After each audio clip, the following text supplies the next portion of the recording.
राम राम मित्रों, स्वागत है। आज हम बात करेंगे कुंडली के नवम भाव। नवम भाव में चंद्रमा। चंद्रमा एक बहुत ही महत्वपूर्ण और गहरा प्रभाव देने वाला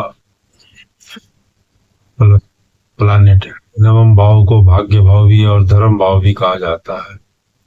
यह गुरु, पिता या उच्च शिक्षा, हमारे संस्कार, जीवन दर्शन और दूर यात्राओं का भाव कहा जाता है।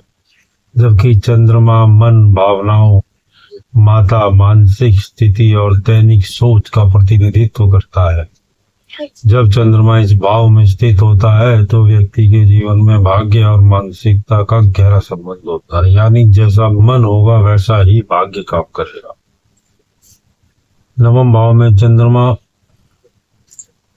ऐसे जातक का मन स्वाभाविक रूप से धार्मिक और आध्यात्मिक प्रवृत्ति का होता है। उसे पूजा पाठ करना, व्रत रखना, तीर्थ यात्राएं करना या दान पुण्य करना, धर्म से जुड़े कामों में बहुत रुचि होती है।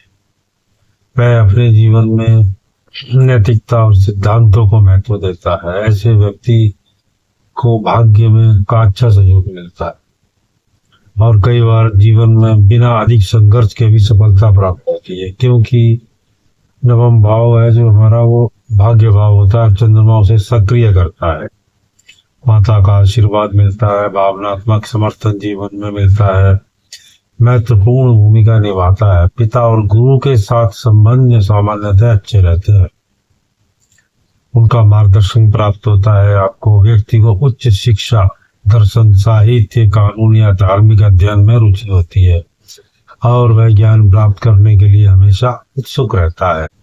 ऐसे जातक को यात्राओं से विशेष लाभ मिलता है, खासकर लंबी दूरी की यात्रा या विदेश यात्रा उनके जीवन में भाग्य खोलने का काम कर सकती हैं।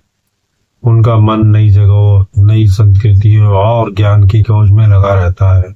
व्यक्ति दयालु, सहानुभूतिपूर्ण और दूसरों की मदद करने वाला होता है। वह लोगों को सही मार्ग दिखाने की क्षमता रखता है, इसलिए वह शिक्षक, सलाहकार, लेखक, ज्योतिषी, धर्मगुरु या काउंसलर जैसे क्षेत्रों में अच्छा कर सकता है। चंद्रमा की चंचल प्रकृति के कारण ऐसे व्यक्ति का भाग्य स्थिर नहीं रहता। जीवन में उतार चढ़ाव आते रहते हैं। कभी बहुत अच्छा समय आता है तो कभी अचानक मानसिक परेशानी या अस्थिरता आ जाती। निर्णय लेने में भ्रम की स्थिति बन जाती है। व्यक्ति कभी कभी अपने धर्म या विश्वास को लेकर कंफ्यूज हो जाता है। यानी एक समय बहुत आस्था और दूसरे समय संदेह की स्थिति बन जाती है। यदि चंद्रमा शुभ और मजबूत स्थिति में हो तो व्यक्ति अत्यंत भाग्यशाली, धर्मपरायण, सम्मानित और ज्ञानवान बनता है। उसे समाज में प्रतिष्ठा प्राप्त होती है और जीवन में अच्छे अवसर प्राप्त होते हैं। यहीं पर चंद्रमा शनि, केतु या राहु से प्रभावित हो या अमावस्या या नीच का हो तो भाग्य में रुकावटें आ जाती हैं। तनाव, माता पिता से, गुरु से तनाव हो जाता है। मतभेद उत्पन्न हो जाते हैं।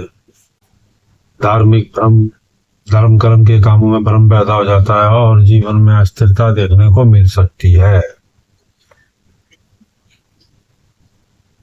अब चंद्रमा नीच का हो या खराब हो, पाप ग्रह से प्रभावित हो तो मानसिक तनाव हो सकती है, चिंता हो सकती है, अधिक सोचने की आदत पड़ जाती है, नींद की समस्या या मूड स्विंग की समस्या हो सकती है। खासकर जब चंद्रमा कमजोर, भावनात्मक रूप से संवेदनशील होते हैं और दूसरों की भावनाओं को समझते हैं, इसलिए समाज में उनका व्यवहार अच्छा होता है और जो लोग उन्हें पसंद करते हैं ना, लेकिन कभी कभी अत्यधिक भावुकता के निर्णय लेने में बाधा बन सकते हैं।